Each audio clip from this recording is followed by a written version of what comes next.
Hey, what's up, you guys? Bloody Jacob here to give you some thoughts on The Family Plan 2, of course, on Apple TV Plus, and is a sequel to the movie that came out a couple of years ago, again starring Mark Wahlberg and Michelle Monaghan, this time joined by Kit Harington in the villain role.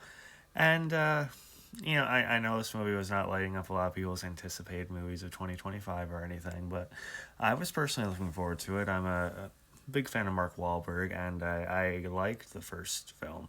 Not one that, again, made a generation for me or anything like that.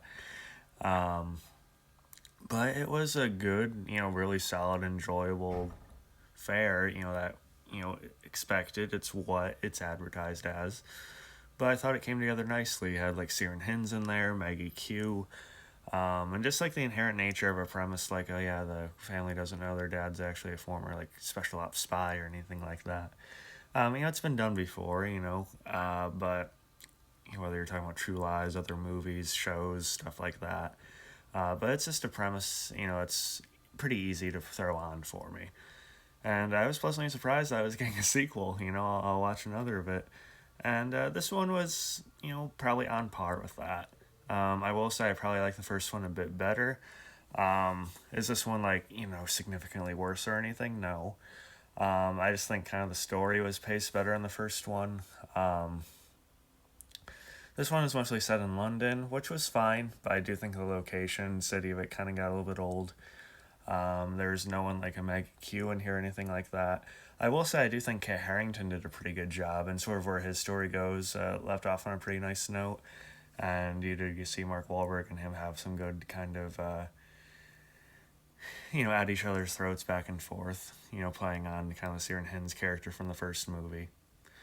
Some of the fight choreography I feel could have been better. It's an odd thing to critique about it because Mark Wahlberg's been doing like crime dramas and action films for decades now, and Kit Harington was involved in something like Game of Thrones, but somehow just the fight scenes came off a little clunky. You can kind of tell they're waiting for each other on a couple of occasions.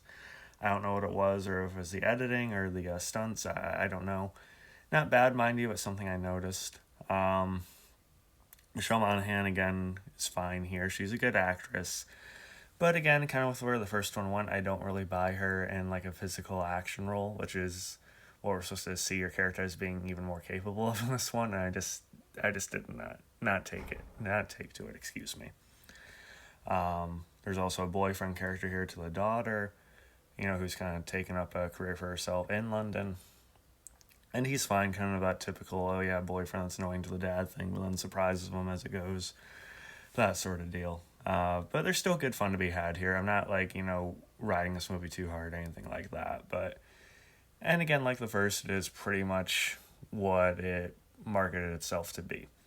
So I do think it's a good passable time. Yeah, by all means, we do a third one. It would not affect me any.